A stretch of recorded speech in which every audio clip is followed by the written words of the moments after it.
সরকার জনগণের সরকার। এই সরকার এমন সিদ্ধান্ত কেন নিবে যেটা জনগণের উপর জুলুম হয়ে যায়? ইতিমধ্যে জ্বালানি তেল এবং বিদ্যুতের দাম বৃদ্ধি পেয়েছে। আপনারা 2 মাস 3 মাস হয়েছে ক্ষমতা নিয়েছেন, এখনই যদি জনগণের গলা টিপে ধরেন তাহলে জনগণ তো আপনাদের বিকল্প বেছে নিতে কোনো কুণ্ঠাবোধ করবে না।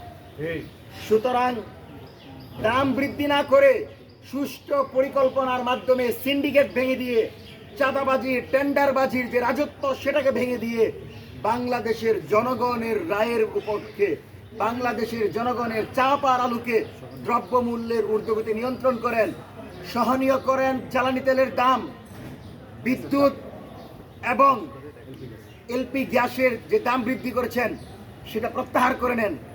স্পষ্টভাবে মনে রাখতে হবে, জনগণের গলা টিপে ধরে জনগণের উপর জুলুম করে যতই কার্ড বিতরণ করেন মুক্তির কার্ড কিন্তু পাওয়া যাবে না। সুতরাং জনগণের জানমালের নিরাপত্তা দিতে হবে, দ্রব্যমূল্যের ঊর্ধ্বগতি নিয়ন্ত্রণ করতে হবে, বিদ্যুৎ গ্যাসের দাম কমিয়ে আনতে হবে এবং যে কোনো মূল্যে উসমান হাদি হত্যাকাণ্ডের সাথে